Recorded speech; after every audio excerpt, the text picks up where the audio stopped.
자기 대상 전이와 해석. 분석가가 해석하는 내용의 주된 초점은 무엇인가?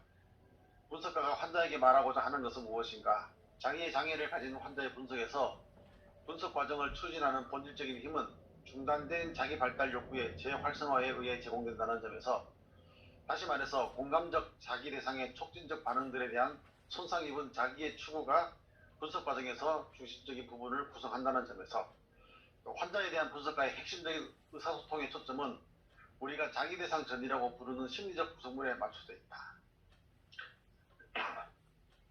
자기는 세 가지 중요한 구성 요소, 즉 포부의 극, 이상의 극, 그리고 재능과 기술로 채워진 그 두 극들 사이의 중간 영역을 갖고 있다. 자기 대상 전이는 세 가지로 세분할 수 있다. 1. 손상된 포부의 극이 자기 대상의 확인 및 인정 반응을 추구하는 자기 대상 전이, 거울 전이.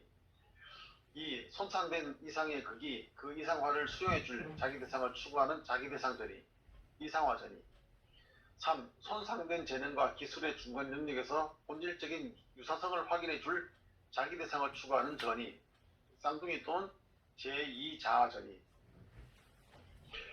임상 경험에 의해 자기애적인 전이를 자기 대상 전이로 바꿔 부르고, 쌍둥이 또는 제2자아 전이를 거울 전이의 하위 요소가 아닌 독자적인 자기 대상 전이로 부름으로써 두 종류가 아닌 세 종류의 자기 대상 전이로 바뀌었다. 자기애적 전이 대신에 자기 대상 전이라는 용어를 사용한 덕분에 나는 1971년 이후의 사고에서 보다 정확하게 이론화된 통찰을 좀 더 쉽게 수용할 수 있었다. 이 말은 자기의 생산과 유지에 사용되었던 원상들에 대한 필요와 경험은 평생을 통해 성숙하고 발달하고 변화한다는 사실을 가리킵니다.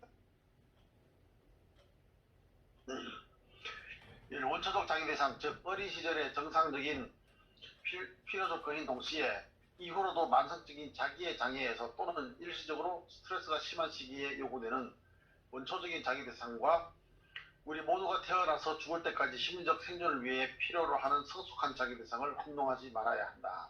그래서 여기서 우선 자기 대상이라는 용어 자체가 셀프 오브젝트라는 개념은 다른 자아 심리학자들도 다 사용하고 있는 개념이에요. 그런데 원래 셀프 대시 오브젝트로 일반적으로 썼는데 이 코웃이 대시를 없애서 셀프 오브젝트라는 용어를 탄생시켰어요. 그리고 원래 자기애적 전이라는 말은 narcissistic transference라는 용어가 일반적으로 쓰여왔는데 코웃이 나중에 이걸 셀프 오브젝트 트랜스퍼런스라고 부름으로써 자기만이 쓰는 용어를 개발하고 그래서 이 셀프 오브젝트라는 개념을 코웃이 아주 특화해서 썼는데 문제는 원초적인 자기 대상과 그 이후에 성숙한 자기 대상 이런 개념을 지금 구별해내고 있죠. 그 자기 대상이라는 개념, 셀프 오브젝트 자체를 원초적인 자기 대상은 우리 어린아이 때 우리가 부모님에게서 얻고자 하는 것. 분리되지 않은 상태에서 무엇이든지 자기가 원하는 것을 다 들어주는 이런 대상이죠. 모든 경우에 어떤 위험한 경우에서도 자기를 보호해주고 또 지지해주고 사랑해주고 필요한 것을 다 공급해주고 이런 원초적인 자기 대상이라는 개념을 가지고 있는데 이 원초적인 자기 대상은 어린 시절에 경험했을 뿐만 아니라 우리가 급격하게 퇴행이 일어났을 때 원초적인 자기 대상을 추구하는 경향들이 있죠. 그리고 어떤 면에서는 초기에 충분하게 원초적인 자기 대상으로서 기능을 다 하지 못한 경우에 임상에서는 끊임없이 이상적인 자기 대상을 찾아 나가고 있는 거가 어쩌면 이것은 원초적인 자기 대상을 추구하는 것이라고 볼 수도 있겠죠.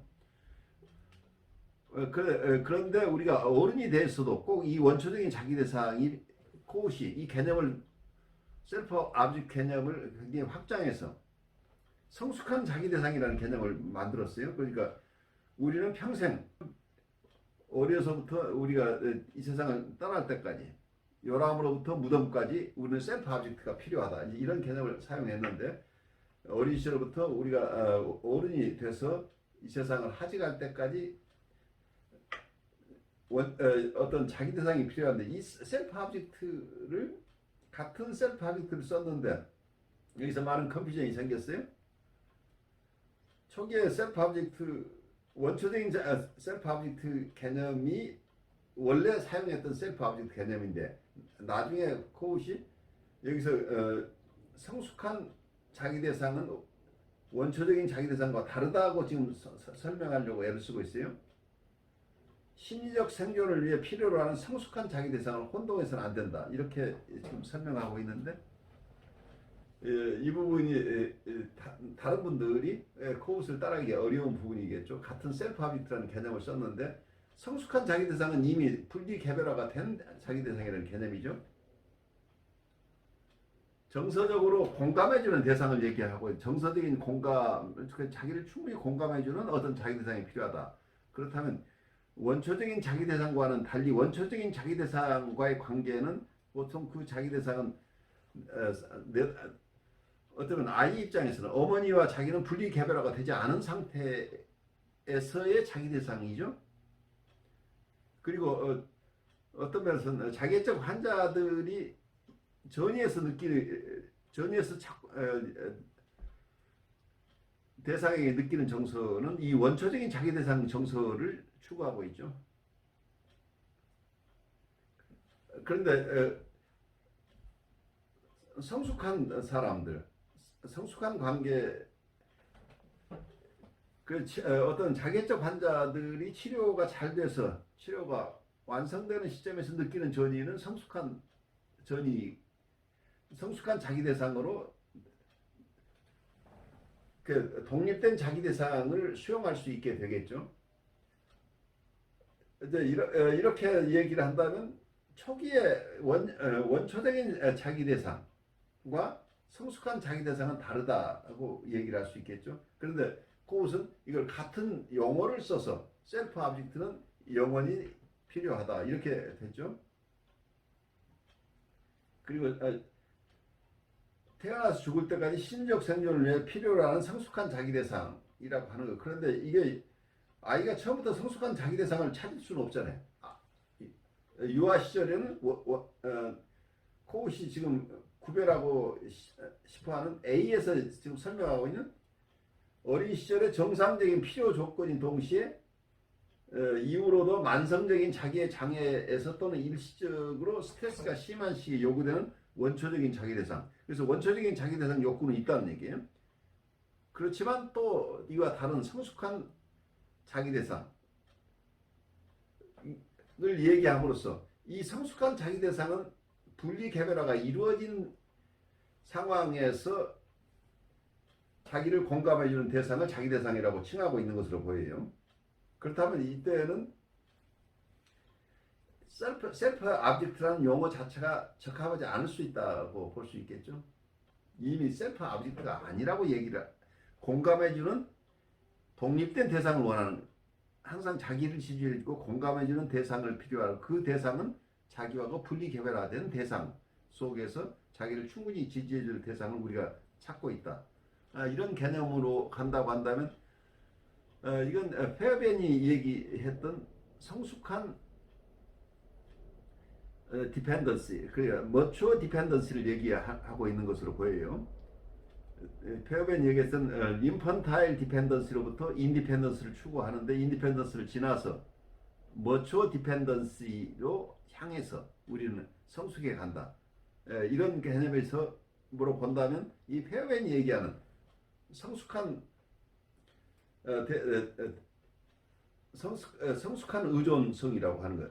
우리가 서로 의존하고 살지만 서로 분리 개별화된 독립된 인격으로서 서로 의지한다 할 때 이 디펜던시는 성숙한 의존성이고 성숙한 의존성은 상호 의존하는 것이다.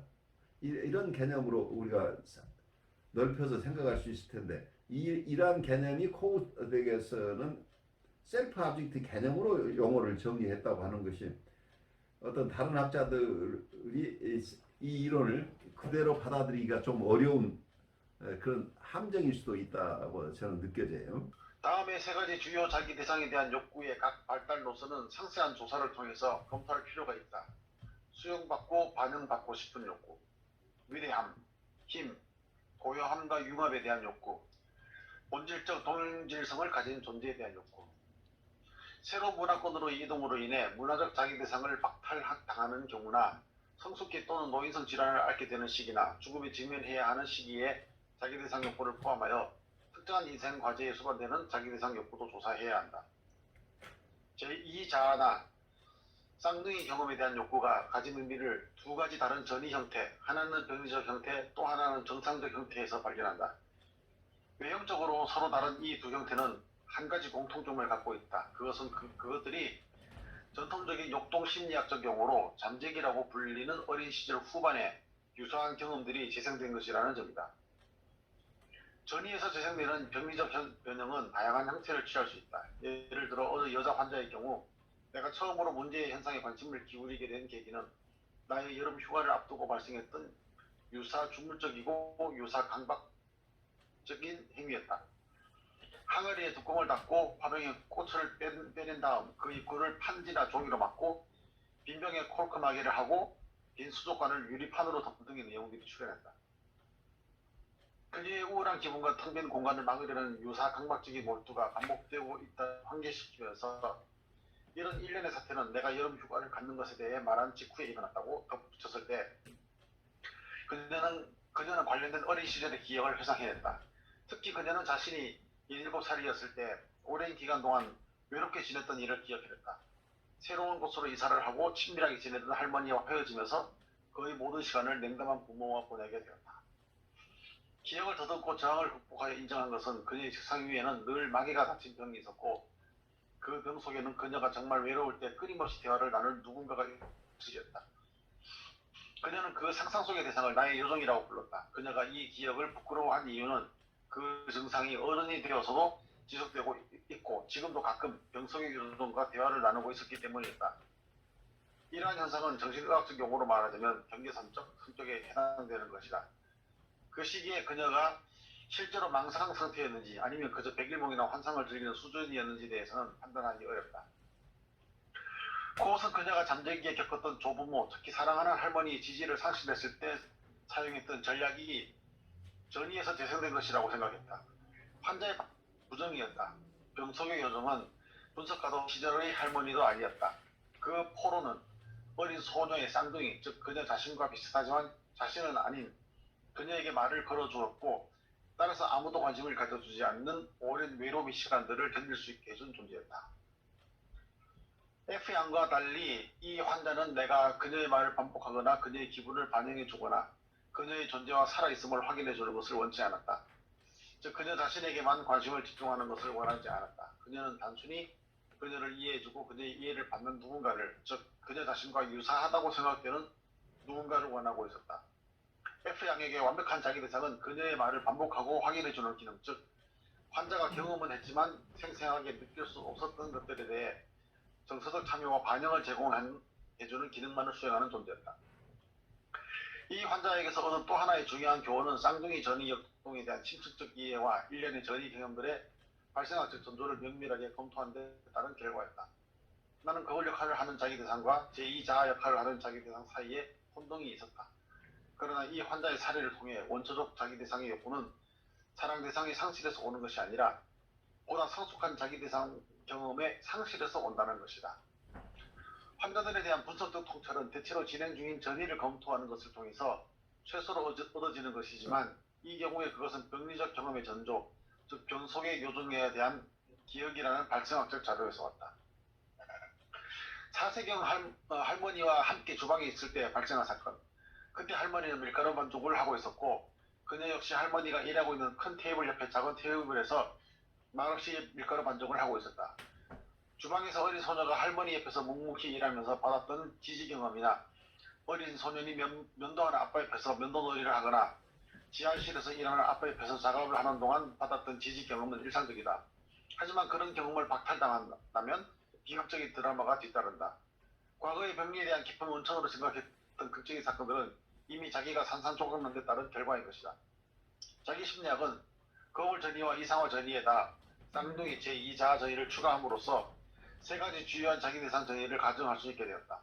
이것은 쌍둥이 전이를 거울 전이의 하부 전이로 가정하는 대신에 독자적인 전이의 위치를 부여함으로써 세 개의 독립된 전이의 존재를 가정하는 것을 의미한다. 쌍둥이 제2자아 자기 대상의 경험들이 4에서 10세, 나의 환자가 4세였을 때 경험했던 것과 유사한 사건들이 흔히 발생하는 시기뿐만 아니라 평생에 걸쳐 필요한 것임을 보여주는 추가적인 자료들, 관찰이나 실험적 사고를 통해 또는 그 두 가지 모두를 통해 수집될 수 있는 자료들이 필요하다. 많이 힘들어하는 우리의 등을 한 친구가 다루 그려줄 때 이 상징적 몸짓은 자기 대상 관계가 확립되어 있음을 보여준다. 즉 파편화되고 허약해지고 조화를 잃은 우리의 자기가 자기 대상으로서의 친구를 통해 응집성과 활기와 조화로움을 회복하고 있는 것이다.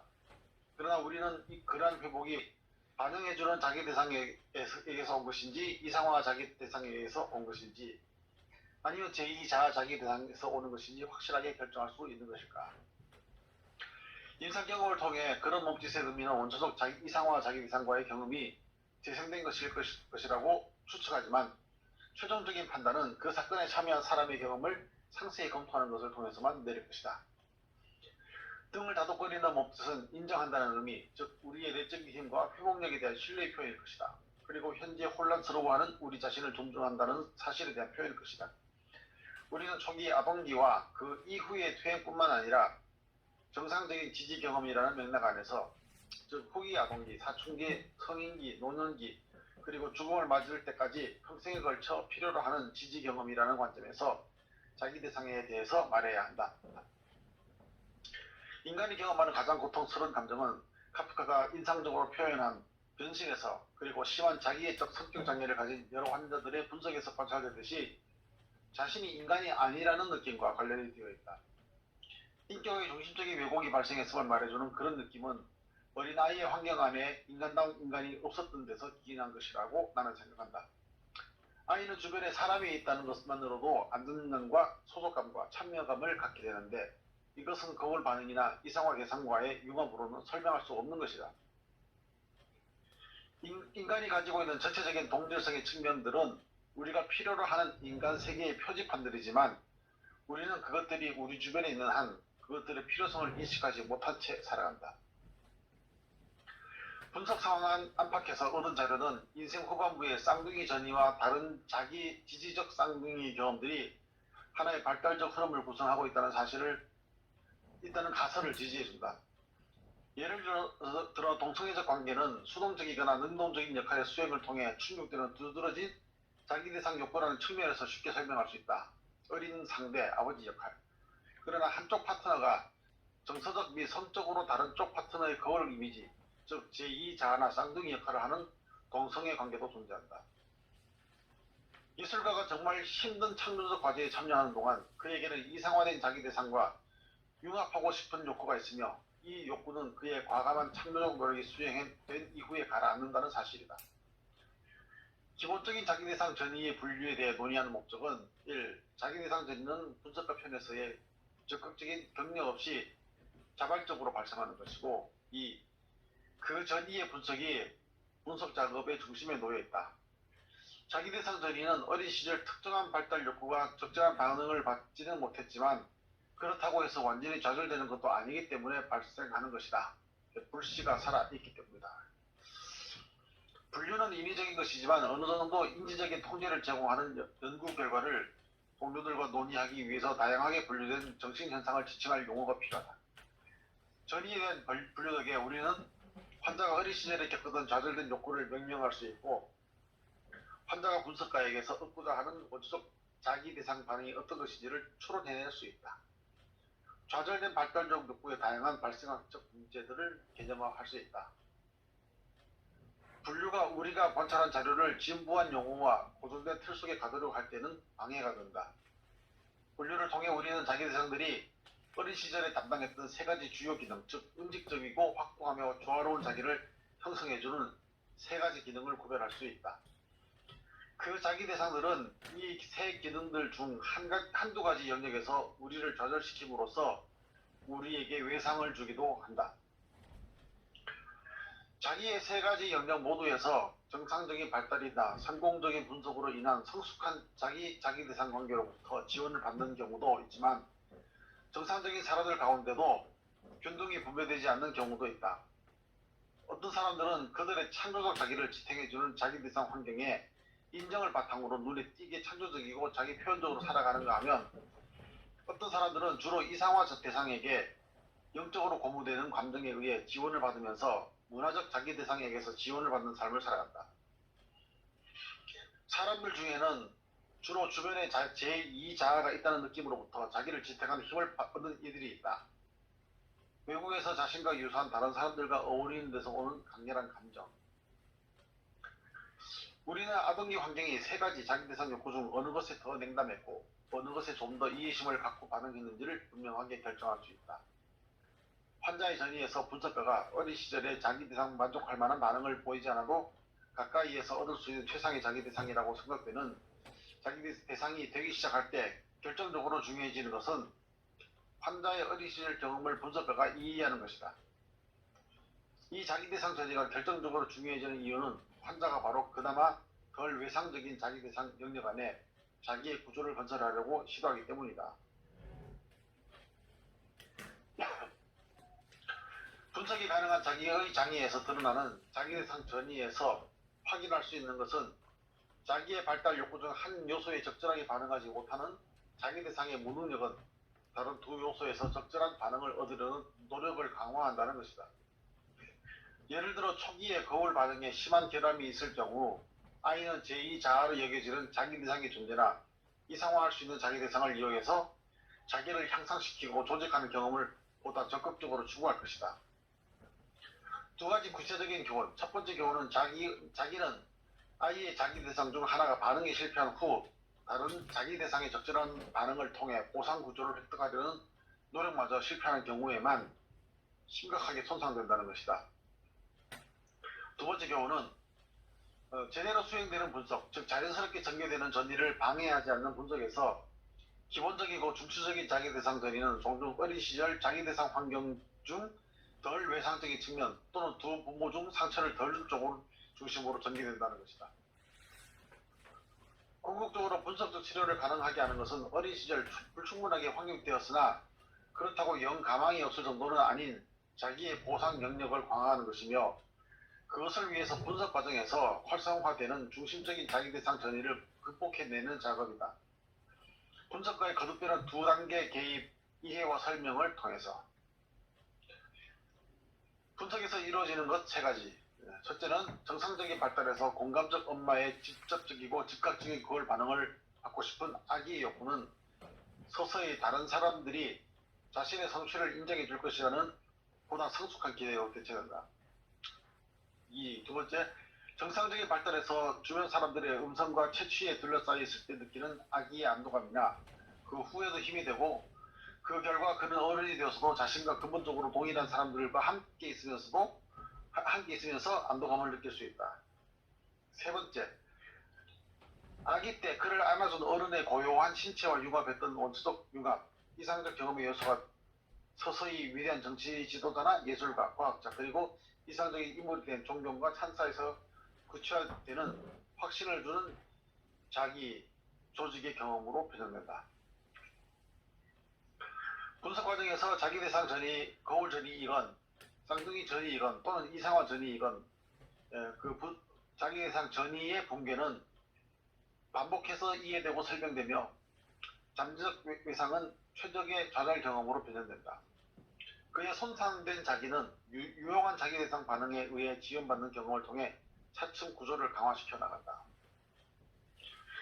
분석가의 해석이 틀리고 부정확하거나 오류가 있을 때마다 수반되는 물음은 자기 대상 분석가가 어린 시절 부모였던 자기 대상과 달리 자신의 실수를 인정할 수 있음으로 해서 잠재적 외상을 발달을 향상시키고 구조를 형성하는 최적의 좌절로 변환시킬 수 있는가 하는 것이다. 분석이 종결되는 시점에서 환자가 필요로 하는 것은 적절하게 반응하는 자기 대상 환경과 그 자기 대상은 환자 자신이 찾아내고 지켜야만 한다는 사실을 분석가가 인정해 주는 것이다. 여기서 잠깐 우리가 나누고 가죠. 여기서는 자기 대상 전의를 세 가지로 지금 나누고 있죠. 거울 전의, 그리고 또는 이상화 전의, 그리고 쌍둥이 전이라는, 이 쌍둥이 전이라는 개념을 새로 가져왔죠. 어떤 환경 속에서 거울이 되달라고 하는 어떤 정서적인 욕구가 있거나 이상화 대상이 되어달라는 이런 욕구가 있지만, 그 두 가지로만 담아내기에 무리가 되는 또 다른 정서적인 욕구가 있다 보는 거죠. 자기와 같은 사람들, 그러니까 자기가 안전한 곳에 있어서 자기와 비슷한 사람들이 있는 속에서 아이가 느끼는 정서.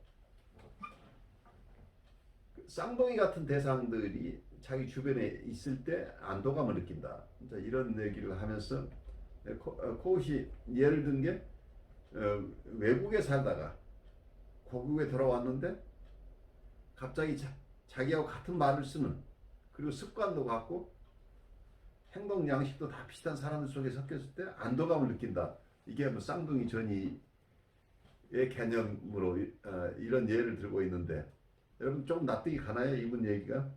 그런 경험들은 있지만은 그것도 전이라고 해야 되는 건지 그건 잘 모르겠습니다. 그래요.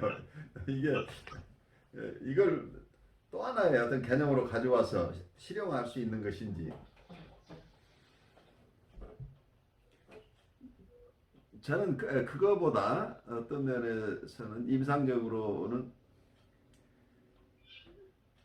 어떤 자기를 인정해주고 자기의 잘난 모습을 그대로 그러니까 거대자기, 아이가 자기가 아주 훌륭하다고 우기는데, 그래 넌 참 훌륭해, 자기가 가장 예쁘다고 할 때 그래 너만큼 예쁜 사람이 세상에 어디 있어 라고 거울이 되어주는 거울전이라는 것을 하나 우리가 확실하게 이해를 할 수 있겠죠. 그리고 이상화전이, 우리 아버지가 우리 동네에서 제일 힘이 세. 그래 아빠가 제일 세지, 나하고 씨름해서 이긴 사람이 아무도 없어 라고 이거 이상화전이를 받아주는 거가 아이의 나르시시즘을 키우는데 굉장히 중요하다. 그래서 원래 코웃의 얘기 속에 이 두 개의 축을 중심으로 바이폴라라는 개념을 썼어요. 이 그 나르시시즘의 두 개의 축이라는 개념을 가지고 이걸 이상화전이하고 거울전이, 이 두 가지를 가지고 설명을 했었는데, 지금 이 책에서, 마지막 책에서 갑자기 쌍둥이 전이라는 걸 또 하나 들고 나왔어요. 그 쌍둥이 전이라는 개념을 가지고 나왔는데, 실제로 얼마나 그 임상가들이 받아들이고 또 이론가들이 이걸 수용할 수 있을지는 조금 의문스럽긴 하지만,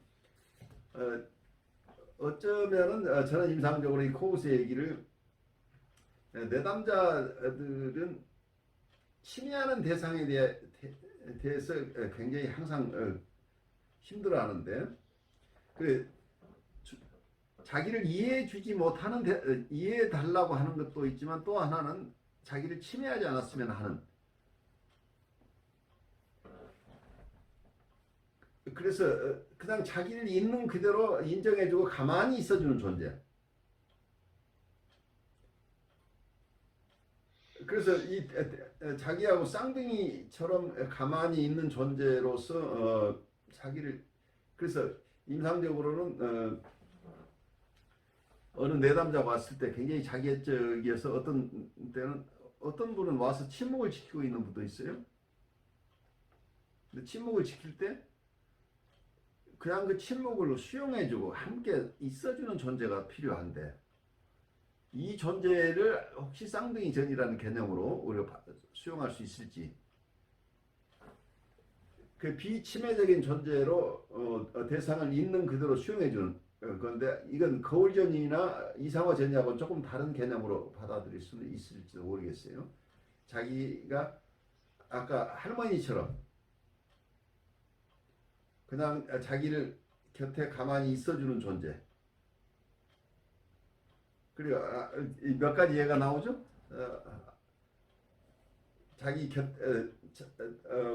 뭔가 열심히 하고 있는데 자기는 그 곁에서 그 흉내내고 있는데, 그 흉내낼 때 자기는 안전하게 함께 있다는 이런 정서를 얘기를 하고 있는데, 그런 경우 왜 코웃의 개념을 사용해 볼 수 있지 않을까 하는 생각도 해봐요. 그리고 또 하나 여기서 나오는 것은 어떤 면에서 임상가가 실패했을 때 뭔가 실수를 했을 때 그 실수를 자기가 인정함으로써 어쩌면 과거의 자기 대상이 자기의 실제 자기 대상, 자기 부모하고는 다른 반응을 해줌으로써 어떤 내담자를 도와줄 수 있다 하는 이런 얘기를 하고 있죠.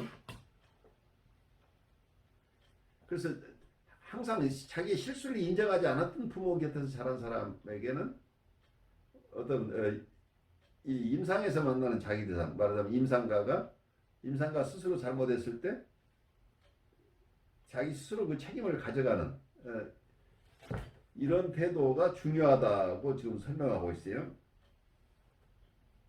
그래서 만약에 이때 이 실수를 임상가가 자기가 실수하고 그 실수를 자기 것으로 가져오지 않는다면 이 아이의 실수로 혹은 여기서 내담자의 실수로 결국은 느끼게 된다고 한다면 이게 외상적인 상황, 외상의 발달로 가버릴 수도 있는데 이게 어떤 면에서는 우리 선생님도 실패하는 선생님 곁에서 이게 하나의 최적의 좌절을 경험한다. 이상적인 대상이 되지 않고 실패했죠.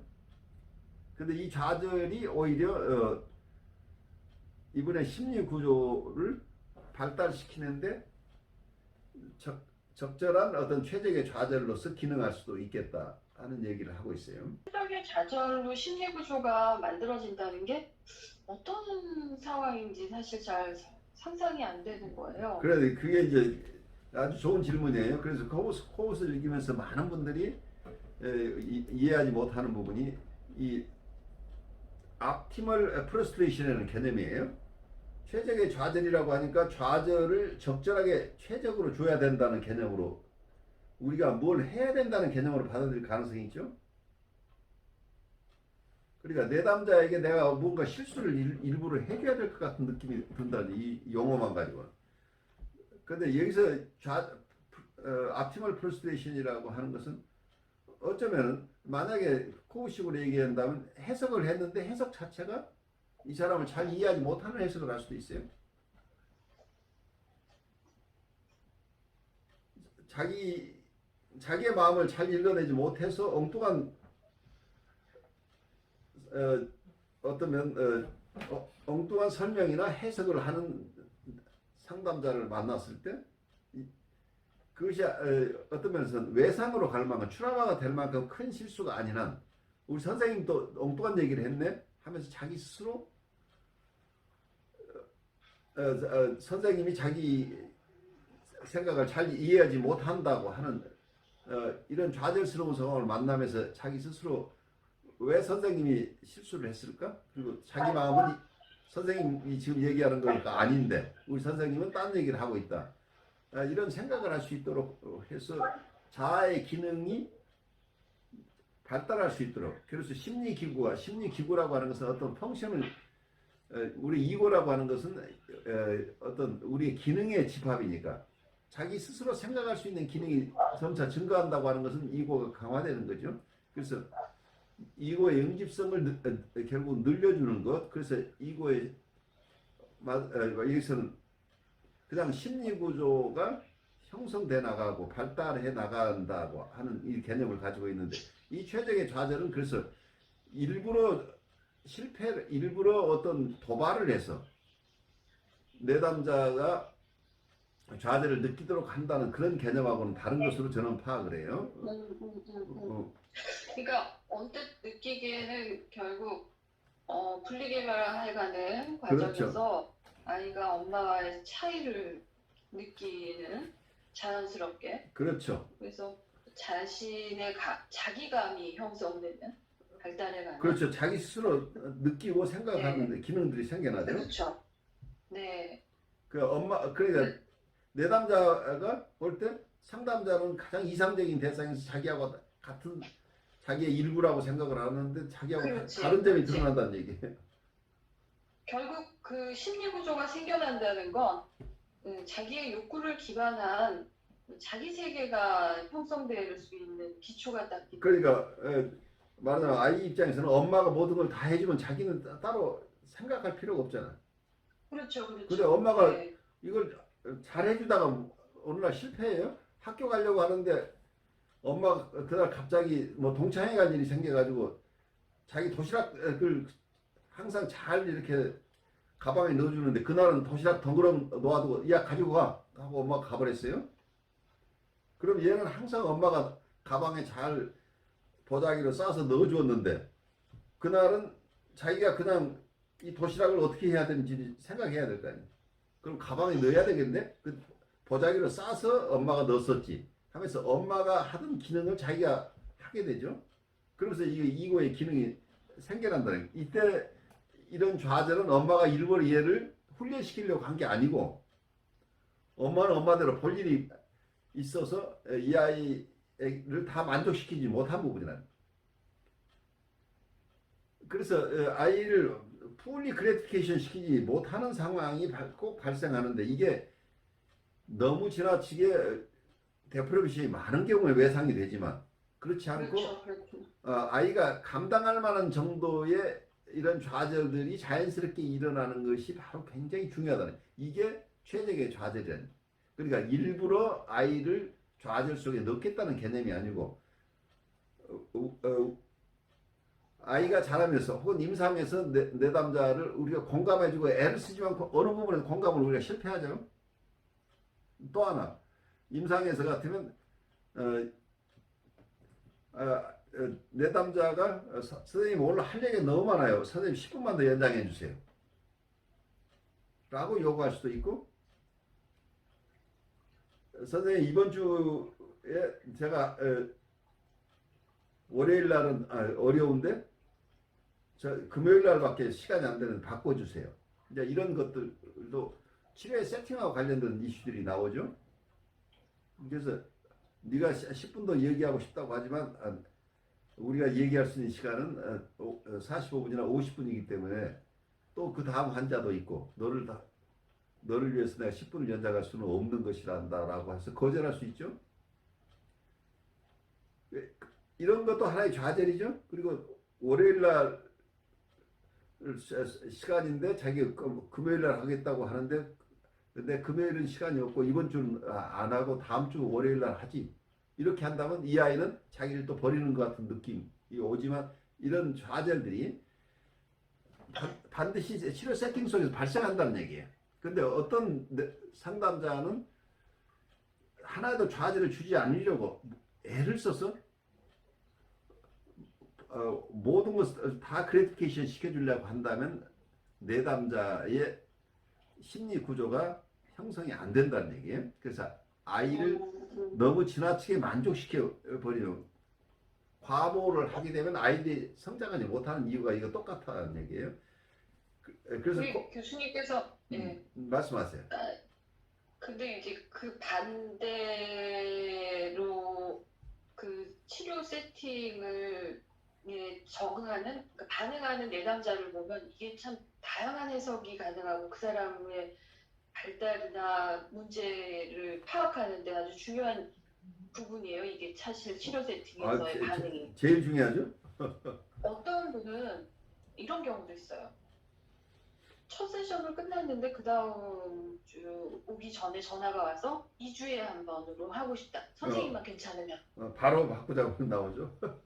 네, 그래서 제가 고민했어요. 이것도 저항이기도 하지만 지배와 통제를 하려는구나. 이 치료를 벌써 뭐지? 이제 이런. 그래서 다음 시간에 만나서 얘기합시다 라고 미뤘어요. 아주 잘하셨어요. 근데 제가 이제 그 사람이 먼저 얘기를 안 꺼내니까 말을 안 하고 그냥 기다렸는데 끝날 때 나가면서 얘기해요. 선생님 귀찮아서 2주에 한 번 오고 싶어요. 그런데 이 사람과 나누고 나서 느낌이 뭐냐면 도망가는 거예요. 그런 패턴이죠. 네.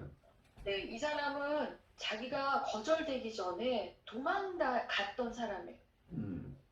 그러니까 거절에 대한 이슈가 너무 아파서 사람에 대한 불신이 너무 커서 그럴 만한 상황을 만들지 않는 사람이에요.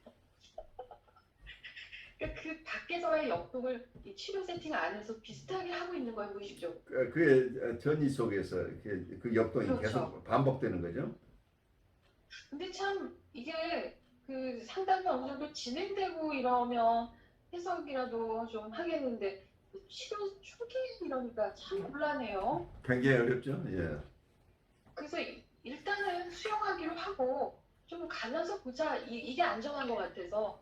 그럴 수 근데 있죠. 이런 판단이 참 어려운 거라. 그게 이제 네. 그 임상적인 네. 판단이기 때문에 어느 것이 적합하냐는 아무도 판단하기 누구도 슈퍼바이저도 판단해 주기가 굉장히 어려워요. 왜냐하면 내담자마다 각각 다르기 때문에 네. 이분이 감내할 수 있는 어떤 프러스트레이션이 네. 그렇죠. 다 다르다는 얘기예요. 그래서 이걸 키우고 나서 그때 가서 얘기하자 이제 이렇게 판단이 들었고 제가 이게 임상하면서 느끼기를 이 치료 세팅 자체가 얼마나 중요한지 몰라요.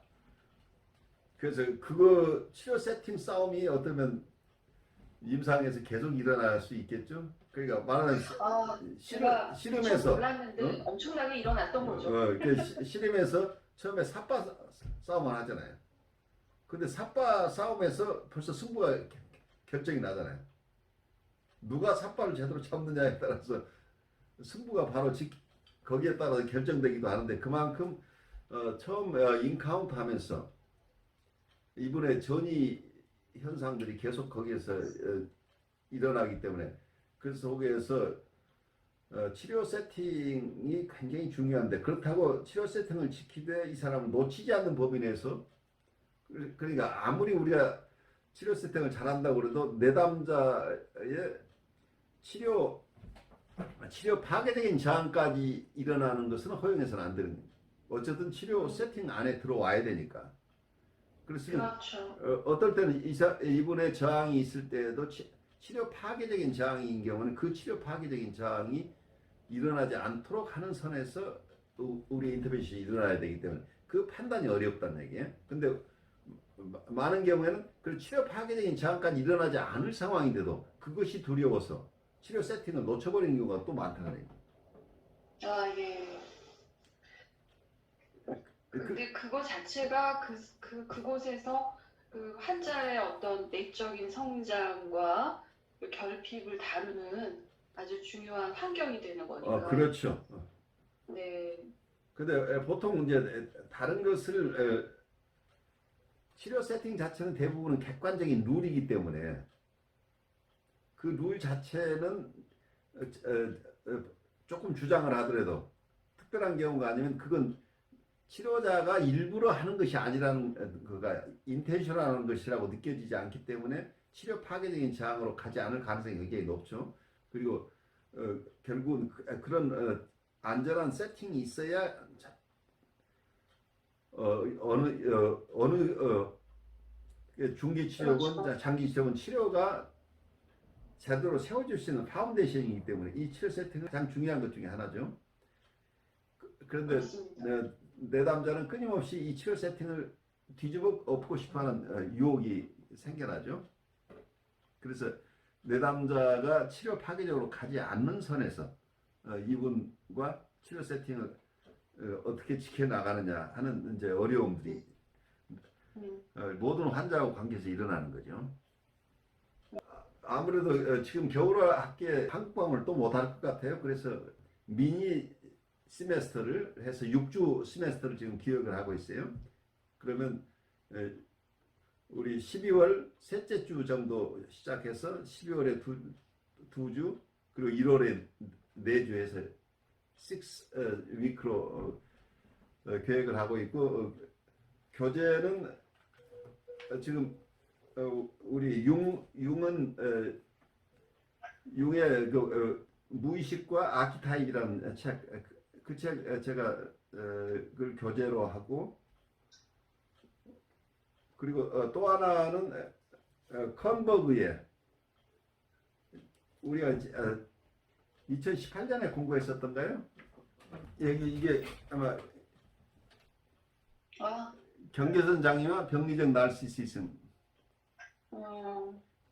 이 책 가지고 우리가 다시 한번 공부를 하면 좋겠다고 저도 생각이 돼요. 왜냐하면 그 당시에 공부를 했지만 몇 년 동안 우리가 여러 이론들, 자기 심리학이나 자아 심리학이나 현대 갈등 이론, 그리고 대상관계 이론, 여러 가지, 특히 대상관계 이론을 우리가 쭉 공부를 했기 때문에 지금 컨버그를 다시 돌아가 보면 여러분들이 훨씬 더 처음 공부했던 것보다 이해를 하실 수 있을 것 같아서 이 컨버그도 한번 다음 학기에 시작했으면 좋을 것 같아요.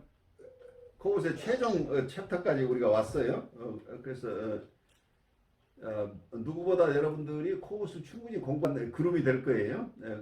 코웃을 그래도 우리가 몇 학기 공부를 했으니까 우리가 코웃 전문가, 코웃만을 공부하는 사람은 아니지만 그래도 코웃이 얘기하고 있는 중요한 부분들은 우리가 거의 다 커버했다고 보이고 여러분들이 이것을 여러분들 임상이나 또는 교회에서 여러분 성도들하고 관계에서 이 코웃의 관점을 잘 활용한다면 큰 도움을 받을 수 있을 거예요. 그래서 이 코웃을 우리 공부하면서 느꼈던 거 우리 조금 더 오늘 나눠봤으면 좋겠어요. 우리가 마지막에 또 얘기할 기회가 있겠지만 일단 이 책을 마무리하면서 느끼는 거, 그리고 오늘 나온 얘기 중에서도 여러분이 같이 나눌 부분이 있으면 좋아요. 저희 그 오늘 수업하면서 드는 생각이 코웃이 생각하는 그 전이라는 게 상당히 그 미세하다는 생각이 들었거든요. 그게 그냥 뭐 전이라고 이렇게 말해지는 게 아니라 어떻게 보면은 그 여러 가지 개념들을 쭉 결합해서 생각해 보면은 그냥 이렇게 구분이 잘 되는 것도 아니고요. 예를 들어서 자기 대상이라는 그렇죠. 말 속에 보면 그 아까 말했던 것처럼 거울전이, 이상화전이 그거는 충분히 이해가 되고 또 쌍둥이 전이 이렇게 생각하면은 일단은 그게 또 융 공부할 때 했던 그 컴플렉스하고도 또 연관시켜 보면은 그거하고 또 뒤섞여 있고요. 그 최적의 좌절이라는 말 자체도 보면은 어떻게 보면은 그 대상 전이 관련된 상황이다 생각되거든요. 그냥 어떤 내가 원하는 것이 안 되었다가 아니라 어떻게 보면 그 최적의 좌절이라는 것이 그 공생적인 대상 전이에서 이제는 개별화된 대상 전이, 건강한 대상 전이로 바뀌어 나가는 과정이라 그러면 또 한편으로 보면은 또 그 좌절이라는 것이 콤플렉스를 자극하는 것이 돼가지고 또 그 콤플렉스를 통해서 개별화로 갈 수도 있고 또 한편으로는 그걸 통해 가지고 병리적으로도 갈 수도 있고 이게 넘어가는 게 너무 세밀하게 움직인다는 거죠. 그래서 이거를 그냥 뭐 대상전이다, 뭐 무슨 전이다 이렇게 전이라고만 말하기에는 너무 이 사람의 정서라든지 이런 것들이 섬세하게 움직인다는 걸 생각했고요. 그리고 또 전체적으로 보면은 결국은 코웃의 자기 대상이라는 말이 마치 이게 공감이라는 말하고 융의 그 말했던 콤플렉스 두 개가 결합되어 있는 듯한 느낌이랄까요? 뭐 그런 것 같기도 하고 그렇습니다. 그래서 어떻게 보면은 이 코웃의 이야기를 통해서 우리는 자기 심리학이라는 게 사람에 대해서 좀 더 우리가 섬세하게 볼 필요가 있지 않느냐는 그런 필요성들을 많이 생각하게 하는 것 같고요. 그 대상전이라는 것을 통해서도 어떻게 보면은 그 아이들이나 예를 들어서 치료사가 환자를 대할 때도 그냥 어떤 치료자와 환자의 관계라는 구분되는 그런 모습이 아니라 그 속에는 아주 미세한 속에서 누가 치료자인지 누가 환자인지 모를 만큼 그런 미세한 무언가들이 이게 역동적으로 왔다 갔다 하고 있다는 하여튼 그런 생각이 많이 들었습니다. 그래서 어떤 면 아주 중요한 나눔 주셨어요. 인터서브젝티브한 부분들이죠. 상호 주관성이 개재되는 이런 교류들이 일어나는데 이걸 셀프 사이칼로지 쪽에서 지금 설명하는 방법 또 다른 이론가들이 설명하는 방법 관계적 이론 중에 하나로 우리가 자리매김하면서 그렇지만 어떤 자아심리학의 개념을 가지고 최대한 그 범주 안에 있으면서 어떤 관계적인 측면들 이론도 도입하고자 애를 쓰고 있었는데 마지막에는 어떤 면에서 자아심리학의 입장을 벗어나서 독자적인 이론을 만들어내고 싶어 했어요. 그리고 거기에 셀프 사이콜로지를 따르는 많은 분들도 있고 또 그 큰 영향력을 미쳤는데 어느 이론이나 그 이론이 다 컨빈싱한 것은 아니고 그리고 모든 경우에 다 적용할 수 있는 것은 아니겠죠. 그렇지만 코웃이 가져왔던 어떤 공감적인 어프로치라고 하는 것은 특히 우리의 마음을 다루는 여러 영역에 있는 분들이 공감, 엠파티나 인트로스펙션이라고 하는 내성적인 방법, 공감적인 방법이 우선 관찰의 방법으로서 굉장히 중요하고 그리고 또 인터벤션을 하는 과정에서도 공감적인 어프로치가 굉장히 필요하다 하는 큰 그림에서는 많은 통찰을 사람들에게 나눠주었어요. 그래서 이 이론을 여러분이 좋아하건 좋아하지 않건 코웃이 가져왔던 나름대로 애썼던 그 부분들 중에 우리에게 도움이 되는 부분을 우리가 잘 소화해내서 필요할 때 사용할 수 있으면 좋겠어요. 우리 또 다른 선생님도 좀 나누시죠. 저는 이 코앗의 자기심리학은 결국 셀프라는 그 자기에 대해서 좀 깊이 생각해보는 계기가 된 것 같아요. 도대체 이 공감과 자기는 어떤 관련이 있을까 이런 생각이 드는데 대부분 이제 내담자들이 굉장히 고통스러운 정서를 느끼면서 내원하죠. 그리고 대부분 그런 얘기를 누구에게도 쉽게 할 수 없었던 사람들이에요. 그런데 이제 그걸 내비쳤을 때 치료자가 그걸 이해하고 뭔가 충분히 이해받는 경험 내지 뭔가 알아차려 주는 것 이런 거를 하고 나면 이분은 혼자서 그 고통을 참고 견디지 않아도 됐잖아요.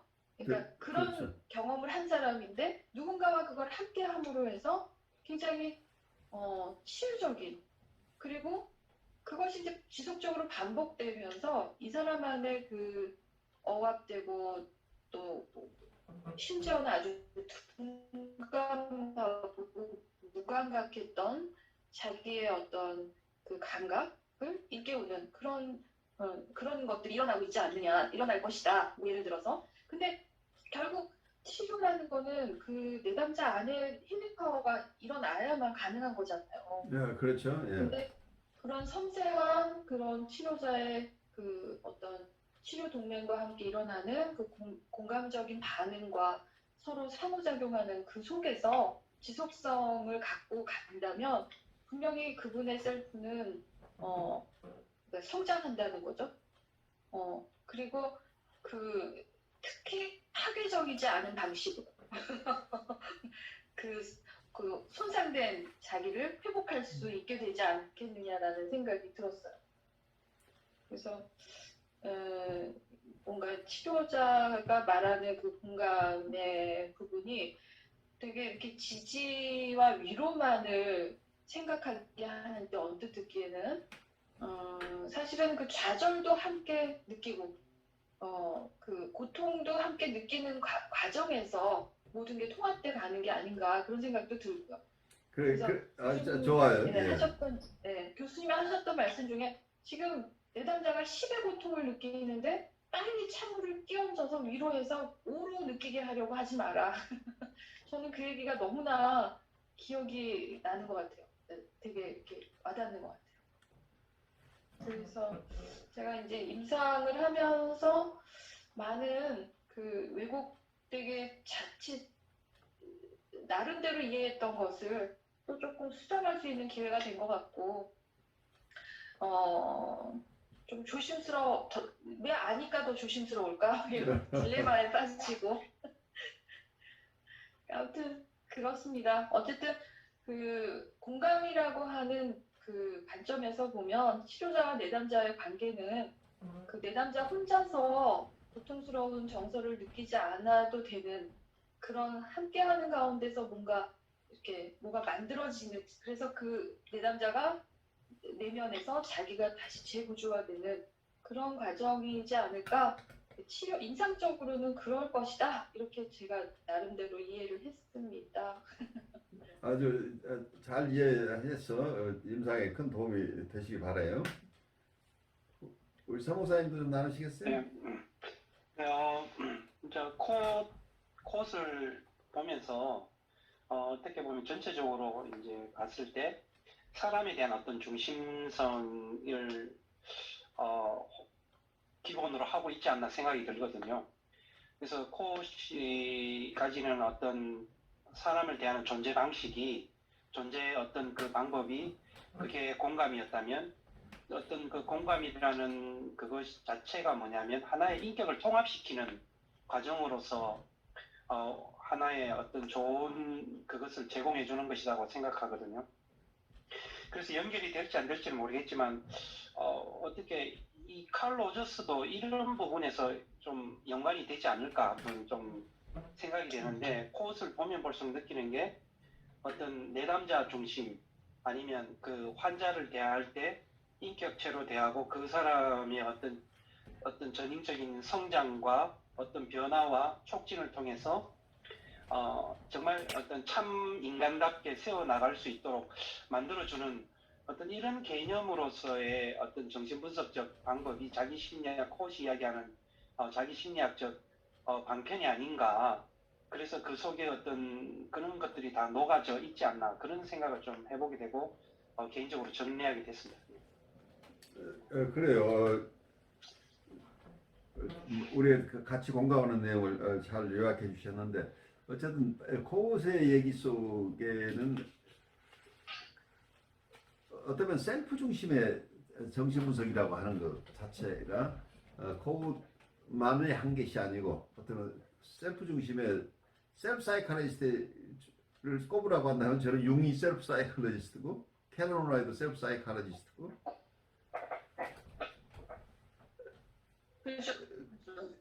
셀프 중심의 정신 분석을 해오신 분들이 있었죠. 그런데 그것을 셀프 사이칼이라고 이름을 붙여서 독특한 학파라고 이름 붙인 것이 코웃이죠. 그래서 그 이전부터 발달되어 온 여러 가지 개념들이 여기에 녹아 들어가 있어요. 그래서 셀프 중심의 이론가들이 크게 보통 프로이디안들하고 조금 다른 부분은 제가 보기로는 이게 인간 발달 이론이 기본이라고 보여요. 인간 성숙 이론, 인간은 어떻게 성숙해 가는가, 어떻게 발달해 가는가. 그 속에서 발달이 장애가 생겼을 때 병리적인 현상이 난다고 보는 거죠. 그래서 병리적인 사이코파탈라지 중심의 이론이라기보다는 인간 발달 이론이라는 측면에서 그 발달 과정에 어떤 부분들의 장애가 있을 때 이게 정신병리다, 정신병리로 발전한다고 하는 거기 때문에 이게 통합적인 정신분석으로 갈 수밖에 없게 되겠죠. 그 정신병리학의 근간에는 인간 발달 이론이 함께 있기 때문에, 그래서 단순한 정신병리학이 아니고 일반 심리학이다라는 개념을 더 좀 충실하게 우리가 가져갈 수 있겠죠.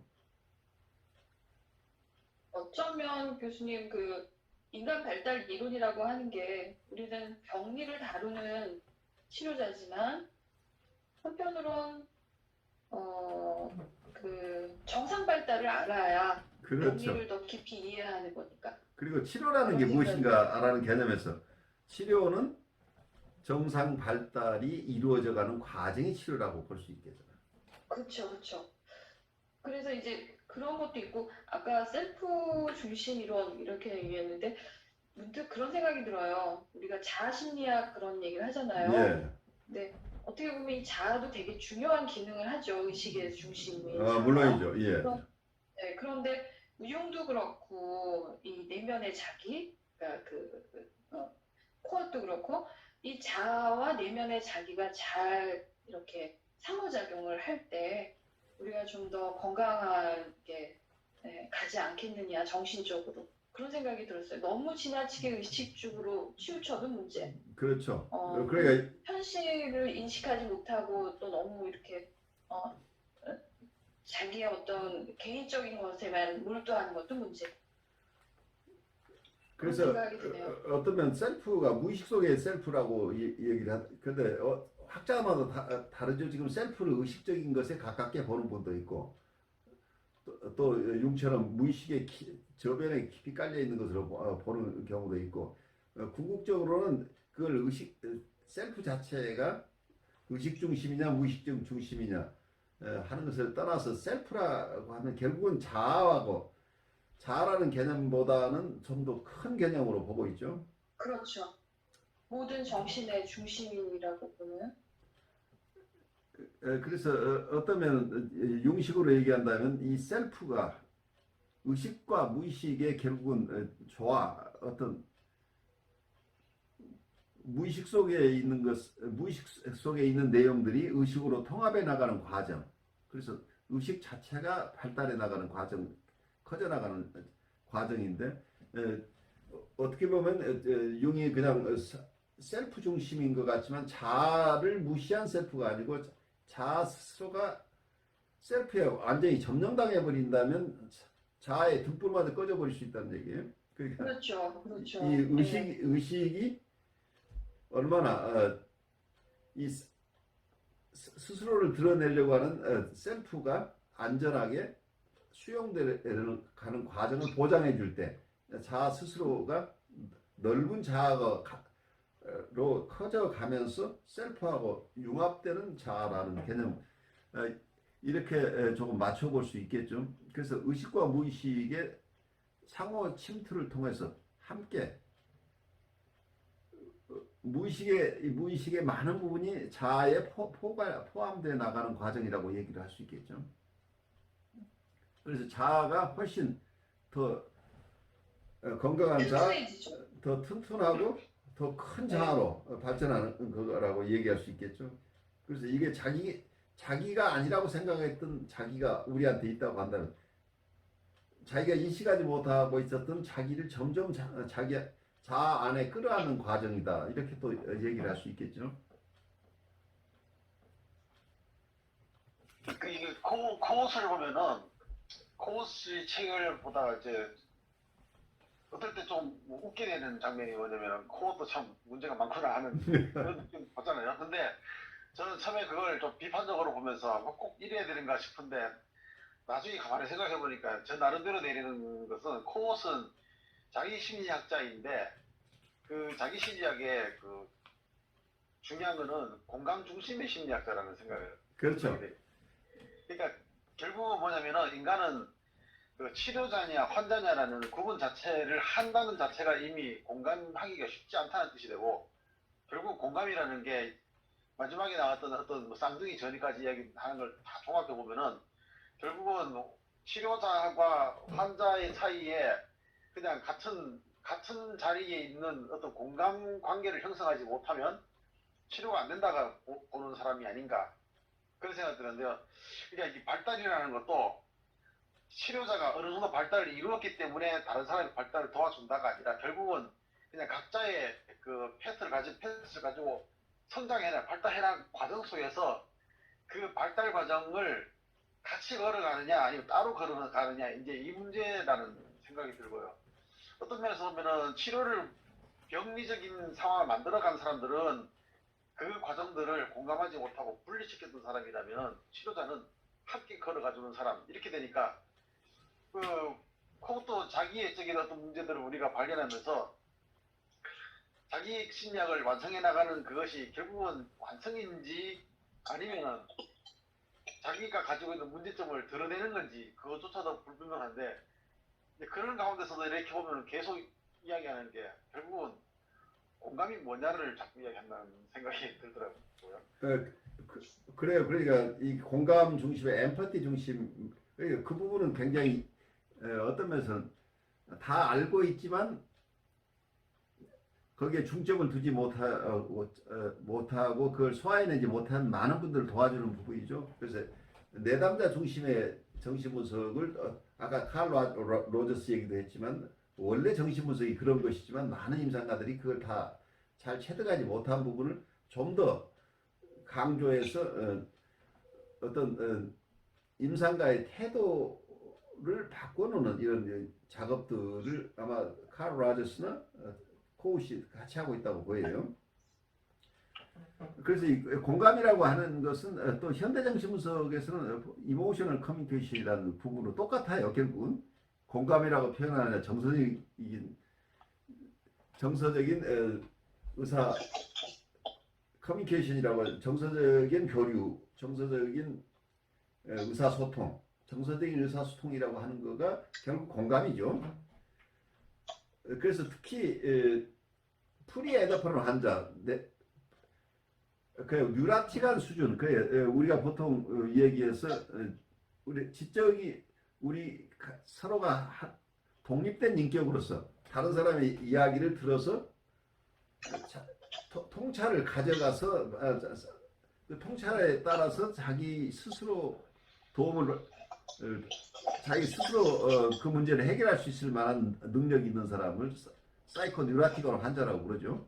통찰 중심의 치료가 가능하신 분들, 그럼 이분들도 물론 정서적인 교류가 필요하지만 정서가 중점이 아니고 이분은 통찰 중심으로 도와드릴 수 있는 이런 분들이 어떠면 자아심리학이 일반 기법을 통해서 도움을 받을 수 있는 분들이에요. 그렇지만 코웃이 얘기했던 코웃의 주된 내담자, 코웃이 봤던 코웃이 중점적으로 도와주려고 했던 자기애적 환자는 자기애적 행동장애나 자기애적 성격장애자, 이제 이런 분들의 경우에는 우리가 크게 봐서 프리에더퍼럴 환자 중에 보드라인이나 사이카틱한 환자를 제외하는 환자라고 보죠. 그래서 이 프리에더퍼럴 환자들은 모두가 정서적인 교류가 필요한 분들이에요. 그래서 현대정신분석과 코웃의 자기심리학은 어떤 쌍둥이 같아요. 어떤 같아요.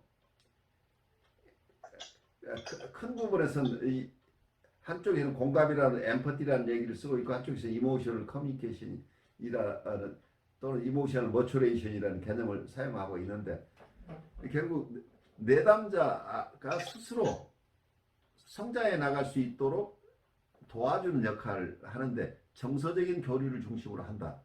이런 점에서 같은 거죠.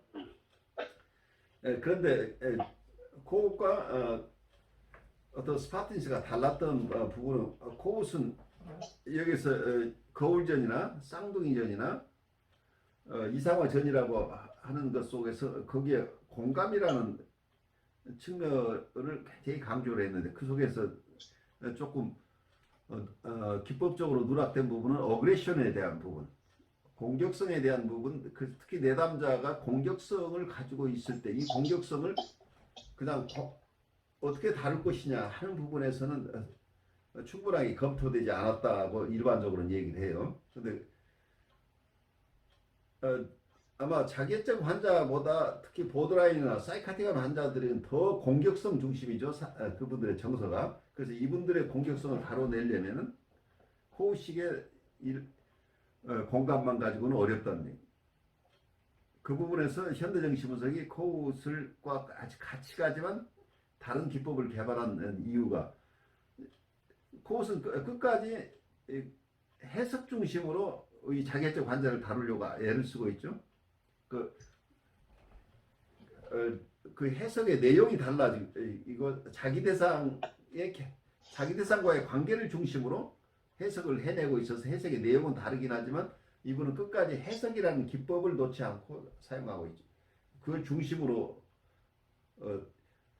내담자를 도우려고 하고 있는데 현대정신분석에서는 해석은 특별한 경우에 내담자가 이걸 수용할 수 있을 경우에는 해석을 사용하지만 일반적으로는 이분들은 프리에더퍼럴 환자들은 해석으로 도움을 받지 못하는 분이라는 전제가 있기 때문에 정서적인 의사소통 그 중에 좀 구체적으로 조이닝이나 미러잉 기법을 통해서 이분들을 도와야 된다 하는 지점에 와 있고 또 하나는 어그레션 부분은 파서티브 트랜스퍼런스 감정만 가지고 내담자를 보는 것은 어렵다는 네거티브 트랜스퍼런스를 가져오는 어그레션을 가지고 있는 내담자를 어떻게 적절하게 도와주느냐 하는 데 대해서는 굉장히 이론이 발달되어 있어요. 그래서 어그레션이 드러나지 않도록 아주 잘해줘서 공감적으로 해서 이분들이 어그레션을 잠재우려고 하는 태도가 아니고 모던 사이코애널리스트에서는 공격성이 나타나기 시작할 때 그 공격성이 안전하게 언어로 표현될 수 있도록 최대한 협조해주고 최대한 지지해주고 공감해주는 입장. 그래서 어그레션 자체에도 충분한 공감을 해야 된다. 그래서 그 어그레션이 잘 표현되도록 도와준다고 하는 것은 조금 맛이 달라요. 코드하고. 그 어그레션 자체를 존중해주고 그 어그레션이 잘 표현되도록 해야 이분들의 근본적인 문제를 우리가 같이 작업을 할 수 있게 된다는 거예요. 그래서 긍정적인 전이가 있다가 나중에 부정적인 전이가 오는 게 아니고 많은 프리헤드폰을 한 내담자들은 처음부터 억한 심정을 가지고 온 분이 많다는 얘기예요. 그 어그레션을 가지고 바로 임상에 들어오는 분들이 많은데 이분들을 이걸 회피하고 그냥 지지하는 방식으로만 가지고는 이분들을 담아낼 수 없다는 공격성이 드러날 때 그것이 어떻게 하면 잘 표현될 수 있도록 도와주느냐 대신에 안전하게 근데 위험하기 때문에 이분들에게는 자극을 너무 주어서는 안 된다. 그래서 상담자 쪽에서 자극을 최소화하면서 이분들 스스로가 자기를 드러낼 수 있도록 인내롭게 도와줘야 된다 하는 이런 개념들을 가지고 있어서 내담자가 어떤 내담자인가에 따라서 기법들이 다르다고 이렇게 이해를 하면은 이 세 가지 어떤 어프로치들이 다 도움이 된다고 우리가 이해할 수 있을 거예요. 그러니까 저기 치료자가 너무 어떻게 보면은 이상적인 치료자의 모습을 보이려고 한다면은 그 뭐 어그레시브하든지 아니면은 그 뭐 자기 발달이 안 되었든지 간에 그 사람하고 공감하기가 참 어려울 것 같다는 생각이 들어가지고 결국은 저는 지난번에 할 때 몇 번 언급되었던 그 운디드 힐러라는 말이 결국은 치료자에게 필요하면은 그냥 공감해주는 척이 아니고 정말 공감을 할 수 있는 능력이 있어야지. 바로 그거죠. 그거를 그렇게 되려고 그러면은 그냥 그 마음 자체가 어떤 치료자와 환자의 명확한 구분보다는 어떻게 보면은 뭐랄까요, 우리 인간 자체가 가지고 있는 자기 문제들을 그냥 다 안고 있지만은 뭐 겉으로 드러내지 않더라도 그걸 충분히 자기를 리플렉션 한다는 자체가 이미 그 사람을 공감할 자세가 뭐냐면 자기를 리플렉션 하는 거 아니냐 하는 그런 생각을 하게 됩니다. 그렇죠. 그러니까 어떠면 엠퍼티라고 하는 것도 바이캐리어스 인트로스펙션이라고 우리가 얘기를 하는데 그 대리적 내성이라고 하면 인트로스펙션 그리고 성찰 그러니까 간접적 성찰이죠.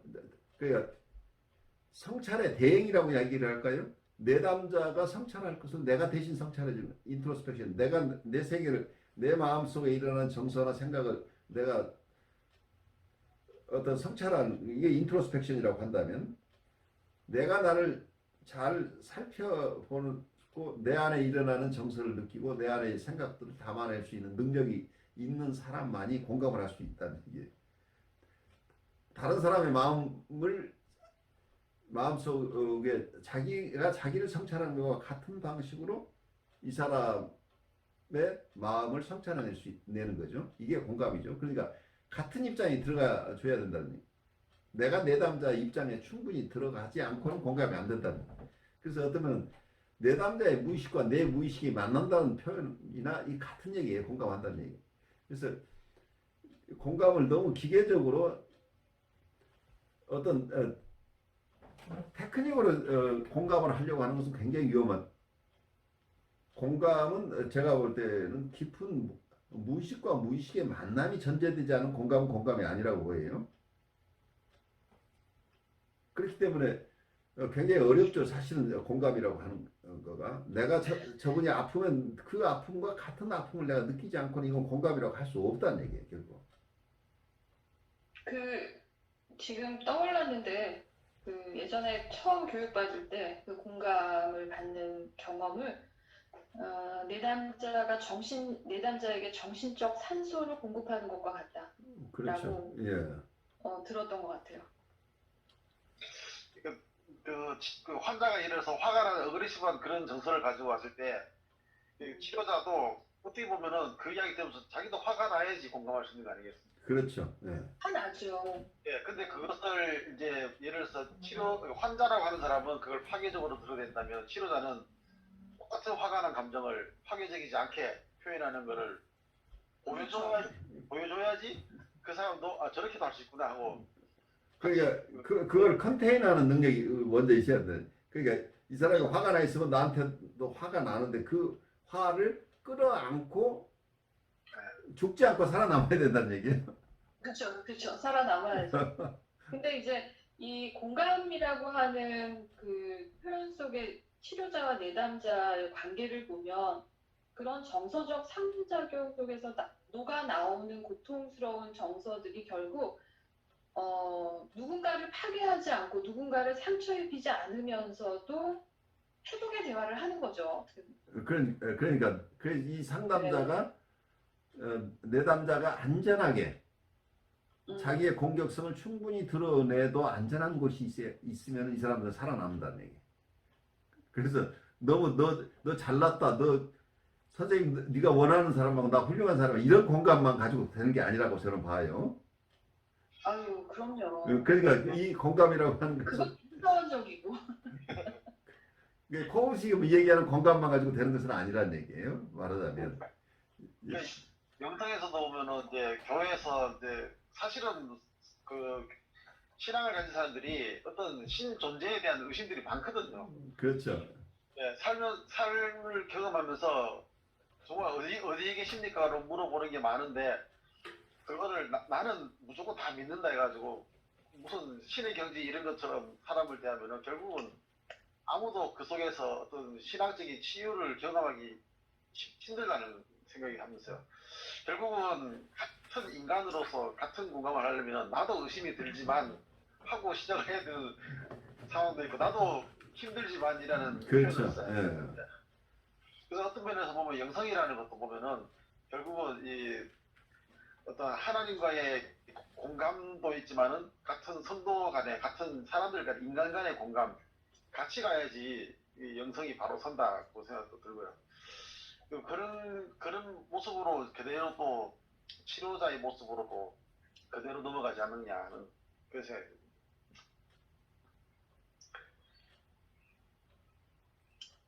그런데 임상에서 보면 사실은 공부를 많이 이렇게 하고 논리적인 부분보다 어떤 면은 그런 부분에는 또 포커스가 좀 약하지만 정서가 풍부하신 분들이 많은 경우에 다 그런 것은 아니지만 굉장히 치유적인 능력을 어떤 면에서는 타고난 부분이 있는 분들도 있어 보여요.